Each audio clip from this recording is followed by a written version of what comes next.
Hello everybody, my name is Jordan, and in today's video, we're going to be talking about 5 music theory concepts that I think every musician should know. And this isn't necessarily going to be teaching you all those things. I'm just going to introduce the 5 things that I think if I was to start over as a musician or in talking to my students that I want them to know. And I'm just going to broadly introduce these topics with a little bit of advice on how you can take it moving forward. And the first one we're going to talk about is triads. So especially being a piano player, we live in what's called triads, and they're just chords. So if you hear someone say like, oh, play a C chord, play a D minor chord, and all they are is skips. So like say I take this note, and they're just triad skips. Triad means 3. Think of triceratops, tricycle. All we're doing is skipping up 3 times, and that's our whole chord. In doing this, don't even worry about the theory about it or anything. Literally type in your computer chord diagrams and you can find what everyone looks like, and maybe just make a goal to learn like 3 or 4 every week. There's a lot of them, but the easiest way to do it is pick out a song you like all church songs follow this category, all pop songs follow this. I remember when I first started playing piano, Viva La Vida by Coldplay was really big, and I just learned C, C, C, C, D, D, D, D, D, G, G, G, G, E, E, E, E, E. And whatever note you're playing, play a left-hand note of the same thing. So C, go up to the D,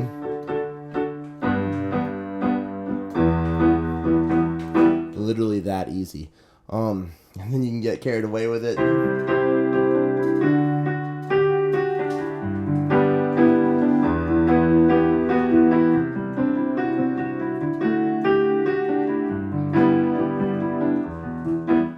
Same chord progression, I was just adding some embellishments I've learned over the years. So, say you wanted to learn a song that had an A major, and this is like every pop song and church song. You go from an A major chord, and we just play a couple of them. We don't know anything about music, we don't need to know anything about rhythms, about reading music on the page. You just have to know that this is a chord, and you just play it in the way along with the song. I don't even know what song this could be. Da-dum-bum, go to the E chord, maybe go to an F sharp minor, and then let's take it down to a D. And then we can just repeat it.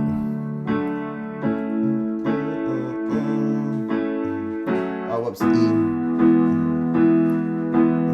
Go to the F sharp minor, back to the D. And literally all I'm playing is triads. And literally, I'll just do it with one hand so you can see how easy this stuff is to get started.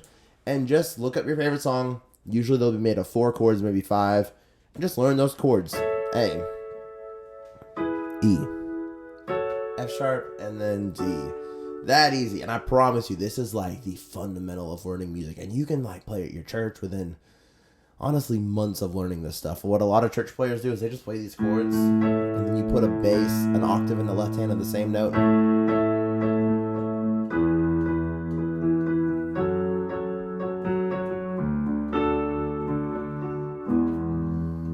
And then you just repeat that over and over again. The next thing after triads, number 2, is scales. And so scales, in music, you have major and minor scales most commonly. And this is just like whatever, you'll hear the expression key a lot. So these will just be the 7 notes that are in the key. So same in the key of C, C, D, E, F, G, A, B, and then back to C. That would be the major scale. For the minor scale, C, D, E flat, F, G, A flat, B flat, C. There we go. So these honestly lend themselves into the circle of fifth and key signatures and other concepts, but just focus on learning scales. There's 24 total if you count the major and minor.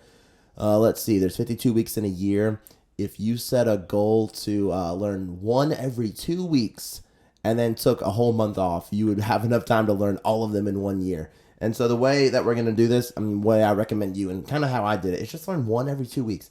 So take a C major scale, whatever instrument you play a C scale every day for 2 weeks, and think about the notes. C, D, E, F, G, A, B, C. And that's our whole 2 weeks. We're just going to play that. We're going to think about it. We're going to remember it. The whole next week, we'll go to D, D, E, F sharp, G, A, B, C sharp, D. And we're going to do that for 2 weeks. And then we'll go to E, E, F sharp, G, A, B, C sharp, D sharp, E. And then once you've learned all the major ones, there's only 12. We're halfway through the year. We'll switch to minor, which are kind of the same thing. You just change 3 notes. C, D, E flat, F, G, A flat, B flat, C. And what this is going to do, if you know how your triads work, this is the C triad. You just add a C major scale above it. Ooh. Say I go to a B major chord, you know how your B major scale works.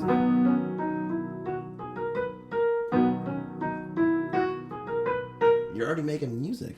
And it's really cool. Say I play an AS D minor and I want to play a D flat minor scale.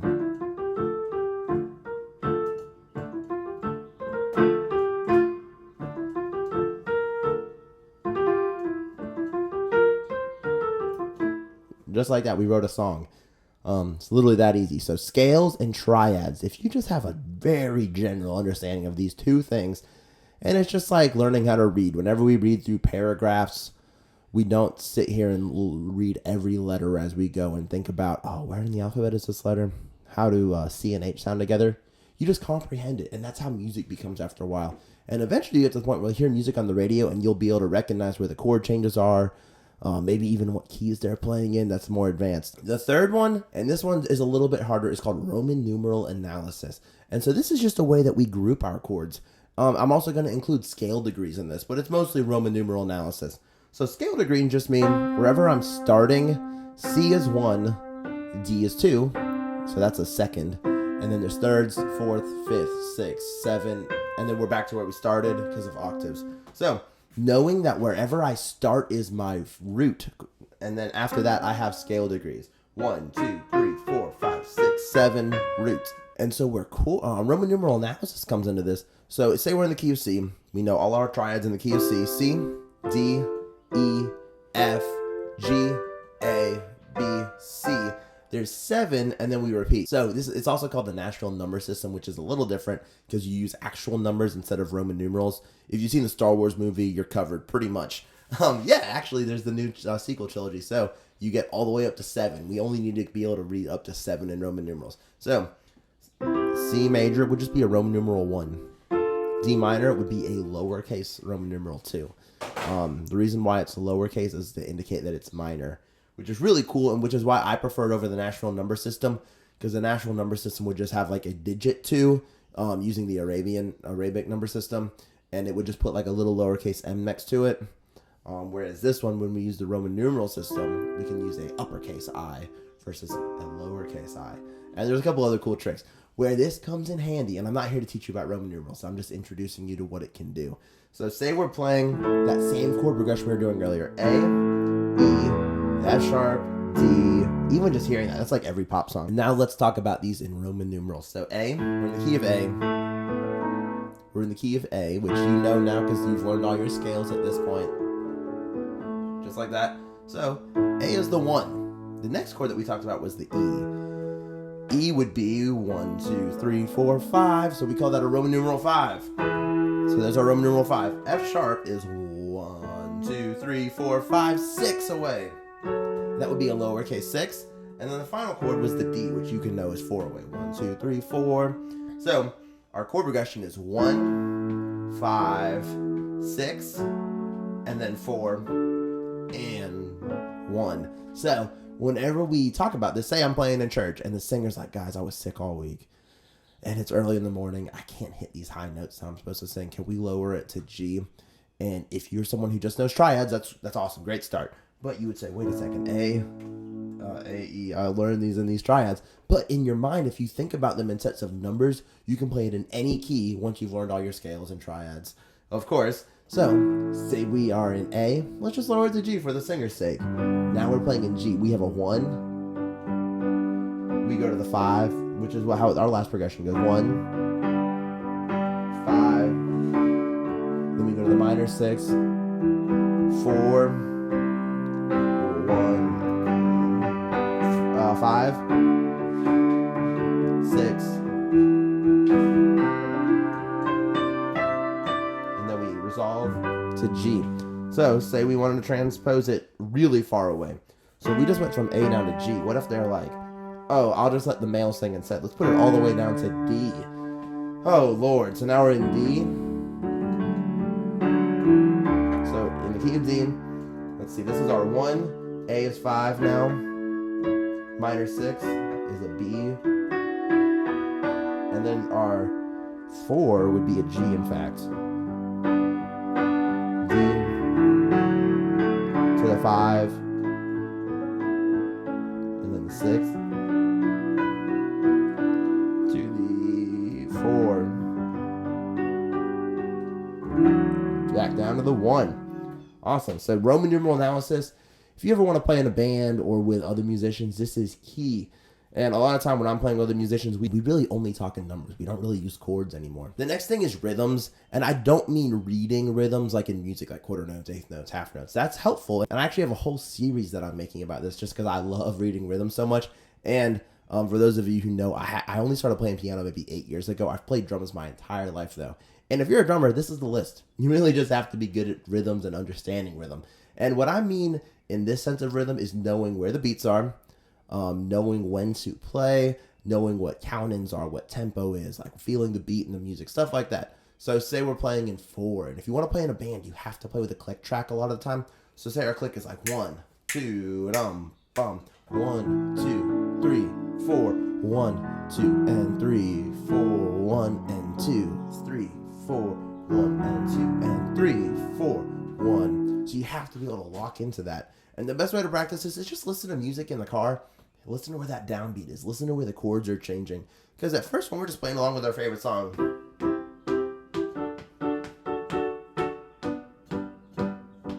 you can just copy the rhythms.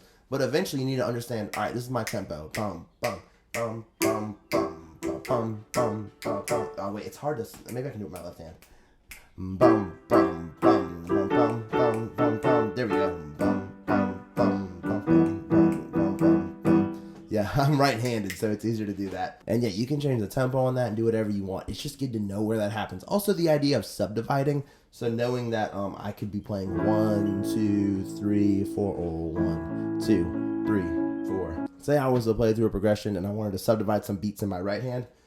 Just feeling where they are. 1, and 2, and 3, and 4, and 2, and 3, 4, 1, and 2, and 3, and 4, 1, and 2.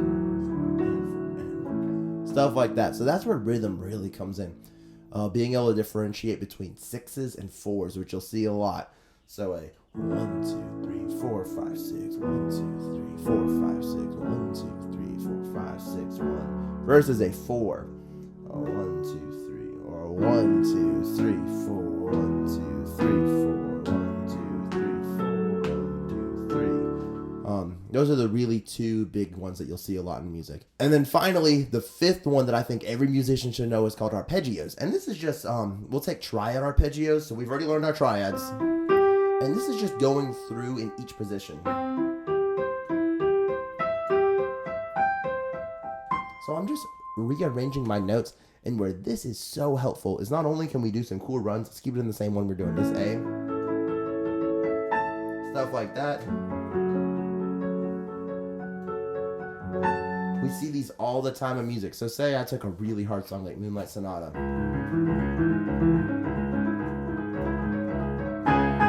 Just that in my right hand, the whole thing is actually playing a C sharp minor triad. Literally, if you just learn that triad, that's the whole thing in an arpeggio.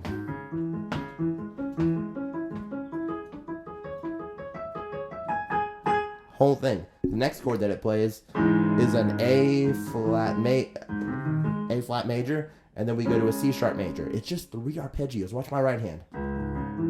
We're just playing arpeggio.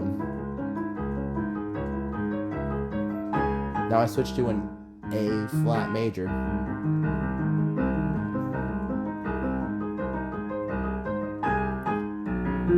Now I'm in a T flat major. Whoops, those 2 notes.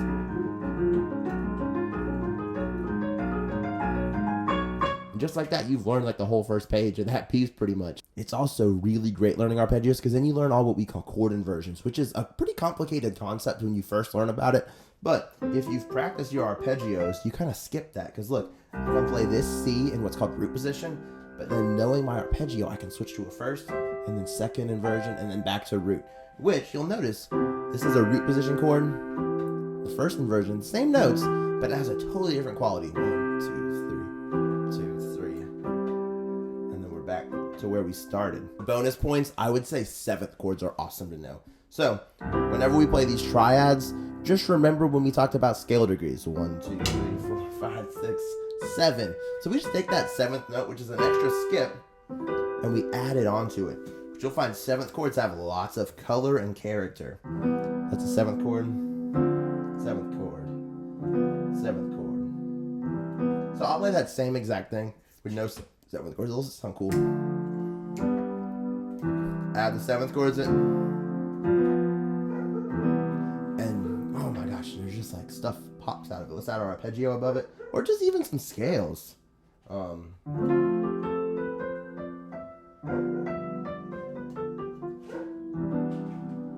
That's just a C major scale. Let's talk about our arpeggios. Literally, this is the D minor chord. I just took a D minor arpeggio. That easy. And if I combine the two together,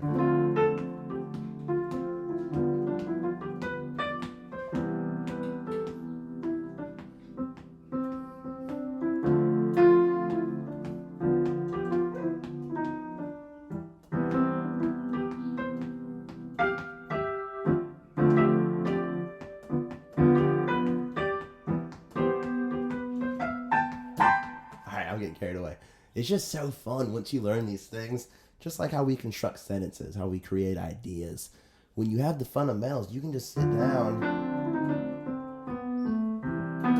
and just make up whatever you want. It really, music becomes so fun when, just like how we speak, you can come up with these things on the keyboard in a similar manner. The other one that this is just extra credit, is the OverTone series. And a lot of people play music their whole life, never learn about the OverTone series. I actually made a whole video about it. You can check it out on my channel. But say I play this note, you can actually, there's actually lots of notes that live inside of this note called partials, and this is our fundamental. So all the notes that live inside of this note, there are all those notes. You can hear that they just blend together. That one kind of sticks out, but then it just falls right back into place. So the OverTone series is actually what gives us everything that we know about music. As far as having these scales, it comes from the OverTone series, and it exists in science. It is seriously nuts. Everything in nature, elephants, birds, even planets, when they rotate, they generate sounds. All exist on this piano. If a civilization, like say the Earth just ended and a whole new civilization appeared, they would create this piano in 6,000 years, because this is just logical conclusions. This isn't something that we just made up. It exists in nature, and it's incredible. So if you ever feel like just having your mind blown, look up the OverTone series. And if you play guitar or violin, even any kind of stringed instrument, to be able to play harmonics and stuff, you have to understand how the OverTone series works. Thank you all for watching this video. I didn't want to get too deep into these topics. I just want to introduce them. There's the 5 big ones, plus the 7th chords in the OverTone series are just bonuses if you feel confident about the first 5 and you want to explore some new stuff. If you like this video, like and subscribe. Let me know in the comments what other kind of stuff you might want me to talk about, because I love making these videos and I love connecting with other musicians and people who are learning about music. Thanks again, and I'll see you guys next time.